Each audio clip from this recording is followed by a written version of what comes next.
Our guest today is local band Remember the Radio. I was first turned on to this group through a card passed on to me by my mother-in-law.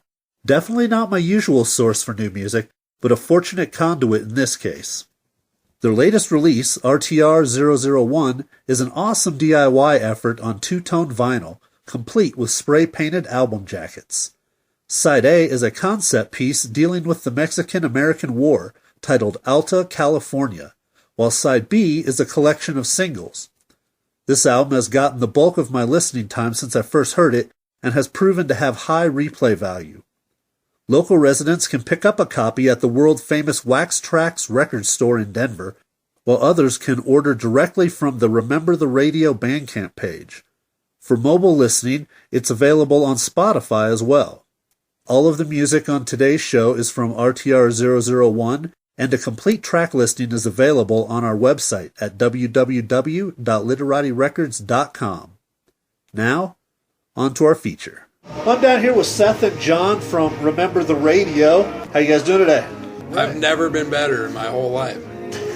That's pretty amazing, man. Yeah. I almost feel bad. It would be better if it was like 60 degrees outside instead of 100. Right. It's pretty hot in here. It is. Well, let's go around and get names and instruments. Yeah, Seth plays bass. Occasionally background vocals. Occasionally. I'm John and I play guitar and sing, and I write most of the stuff. Seth writes some too. And Dave Peterson plays drums, and Jim Bonner plays guitar. All right, well, your latest release is Alta California. And I read that the first part of the record is a concept album centered around the Mexican-American War. That's right. Can you elaborate on that a little bit? Yes I can. Yeah, so we put out this 12-inch record. I guess we put it out like in April. We're calling it RTR 001.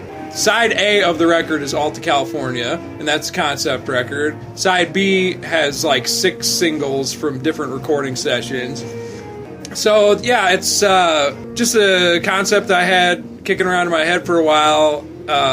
Alta California it was a Mexican state. It was gigantic. It included all of California, Nevada, Arizona, parts of Utah, Colorado, and New Mexico. So, like, where we are right now, we would have been real close to the Mexican border. Back in the 1840s, the Arkansas River was the border between the U.S. and Mexico. The U.S. got that territory at the end of the war at the Treaty of Guadalupe Hidalgo, which you may have heard of. And so I'm just interested in the West. I love the West and the history of the West, and back then what it was like to live here and to fight in that war when, I mean, there was like fucking nobody here. The whole population of all that area was like 30,000 people. And then so just an interesting time in history. And so just when writing the songs, that's what was on my mind and thinking of those motifs. Well, it's pretty significant actually in the history of the U.S. Yeah. I mean, like equal almost with like the Louisiana Purchase in terms of shaping the nation. Oh, yeah. It's a large chunk of land that we got it. Yes, that we screwed them out of. Take that, Mexico. Well, do you have a family connection to that war, or is it just something that interests you? No, just something that interested me. Well, there's quite a bit of diversity in the textures and tones on the album. Was that premeditated, or just kind of how each song happened to come out? Yeah, I guess a little both. The record, there are different recording sessions represented. Some of the tracks, like the slicker, more maybe professional sounding tracks, we did at our buddy's house in Lakewood, who is a rich man with all kinds of expensive recording equipment. And then the more like shitty sounding songs we did here in this room. And so that's why, you know, there's some variation between the tracks. Yeah, but in terms of writing too, I definitely try to write different styles. I want to have some punk songs and some folk songs and some whatever, metal. We have some instrumental songs, and I'm into that. I like, as a writer, trying to write in a bunch of different styles to keep it interesting. Sure. Yeah, so we're like a punk band, but that can mean a lot of things. Punk can sound like 1,000 different things, and so, yeah, we try to explore all of the options available there. Now, the album's available in digital download and vinyl from your Bandcamp page, correct? Hell yeah. Okay, now, why vinyl over CD? Well, I know why I think so, but I always like to get other people's take on why they... Well, yeah, a lot of reasons. Part of it was just because we had all these songs that we were recording, and then when it was like we were thinking about how we were going to put it out, it just seemed like a no-brainer to me. I felt like it was pretty good stuff, and to make a product that will be hopefully more well-received by people who take music seriously.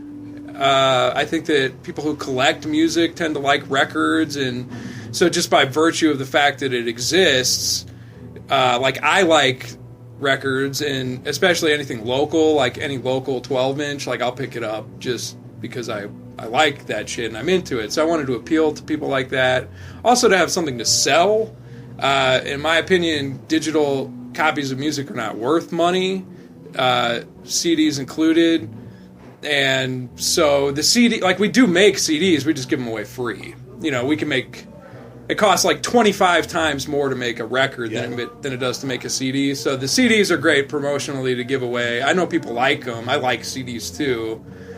But so they're more of like a free promotional tool. And then the records are more, it's more of like... collector's piece. And it's a fully realized work of art. I like the big artwork and just the nice big tactile experience. It's something that we can be proud of, too. Sure. Like, we have some music on vinyl. Not everyone can say that. Yeah. And the sound quality, you have a wider tone range. You get the lower lows and the higher highs when you're listening to a record on a good sound system. So. Yeah, for sure.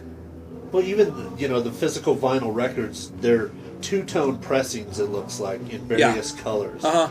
Very interesting, just aesthetically to look at. Thanks. Where did that idea come from? It was cheaper. Yep. Really? Yeah. Frugality. Wow. So to use two different colors. Well, yeah. I don't know if all pressing plants work this way, but the plant that we used, you save money if you get randomly mixed color vinyl. It's cheaper than black, and so you're just getting the leftovers, whatever leftover batch of colored vinyl they happen to have sitting around. That's what we got. I wasn't expecting them to be two-tone. That was a surprise. Yeah. Like it's pretty cool. Yeah, for sure. The test pressings we got were yellow, and I thought they were going to be yellow, but yeah, we got a mix. And most of them look pretty cool. Some of them were like pink and green. And I haven't seen those. But mostly, yeah, we got some really cool looking ones. I think the next one I kind of want to pick the color just so we have a little more control over it. But we saved a couple $100. Yeah. It really helps, man. Right. And they're colored. And people are into that because, a lot of young people who are just starting out, like colored vinyl is like this mythic thing, because they're almost all black. And so I've heard from some kids, like when we put it out, they were like, this is my first colored record. And, that made me feel good. Well, do you guys have any future releases currently in the works? Oh, yeah. Yeah, we're recording the next one right now, and it's going to be out. I'm trying to have it done by October 1st, like done and released by October 1st. And, it's badass. I think it's better than the first one. Yeah, I agree. I can't wait. It's a really good batch of songs. It's mostly about the moon. Yep. What's up? Hey, what's up? How's it going? Jim Bonner just joined us. This is our guitar player. All right, on. You're a guitar player. You're the rhythm guitar player. That's true. What were we saying? Oh, yeah. So our next record, it comes out, and it's going to be badass. It's called Sharper Moon Rabbit. Well, do you have any upcoming shows that you want to plug? Friday, August 2nd, we'll be at the Lion's Lair. The next night, Saturday, August 3rd, we'll be at Gennaro's at Broadway and Yale. Yeah, that Saturday at Gennaro's, we're going to do 2 sets. We're the only band that night, and we got a whole bunch of songs, so we're going to play a lot. Well, what other local artists do you think we should have on the show? Who do you like? They've kind of fallen out of favor, seemingly, but they're called Get Some. You heard of them? Oh, yeah, they're really good. Hardcore band. Yeah. Love them. They're one of my favorite local bands. I haven't seen them playing for a long time. I haven't either. They released their second album, and it didn't really catch. And I don't know where they're at. Speed Wolf as well. Mike Jorgensen, Bad Weather, California. There's this band from Pueblo, where I live, called Bleached in Black, and they're amazing. But yeah, if you could get them on, I would like to hear that. And then there's a band called Poets Row. I've heard of them. Folk band. Okay. Yeah.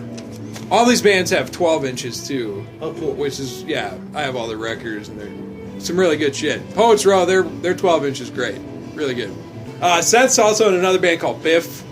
Biff. The poster on the wall behind you there. They're a good band, and they have like 18 albums. Something like that. And a Christmas record. There's another band from Pueblo called Sonic Vomit. Yeah. As well. Interesting. That's pretty sick. Sonic Vomit? Yeah. It sounds sick. They're heavy. They're very heavy. Have you ever heard of the Haunted Wind Chimes? I have heard Yeah. of them. They're from Pueblo, and they're pretty big. Yeah? They tour nationally and shit. Yeah. They're in that Americana folk. Okay. You don't want to lump them in with the Lumineers, but that's, that kind of 19th century aesthetic. Couple guys, couple girls, everybody sings and plays mandolins and shit. Well, what track from Alta California should we use to close the interview with? My favorite one is probably The Hill, which is the second song. I like the hill. Sun-faded pictures. And today we played To the Stars. Yes to the Stars. Yeah, I like Good it. track, too. Yep. That's not on Alta California, technically. Yeah. I know, that's... Get it straight, Mark. You're right, I should. I'm just going to the Bandcamp page. Really It makes is, no yeah. distinction. It's confusing, I know. It is. But really, the record's like... Side A is basically an EP, and Side B is like a compilation. Singles. Gotcha. Yeah. Singles collection. Right. It's just punk rock, man. There's no rules, you know what I'm saying? That's right. We just make it up as we go. You know what I'm saying, baby? Sure. Seth knows what I'm saying. I concur. All right. So The Hill. We will definitely close with The Hill. Okay, thanks, man. Haven't played that one. All right. Nice. Yeah. Okay. All right, well, guys, thanks a lot for taking time to meet with us. Our pleasure. To our show. Yeah, anytime. Thank you. All right, we'll catch you down at Gennaro's on August 3rd. Okay.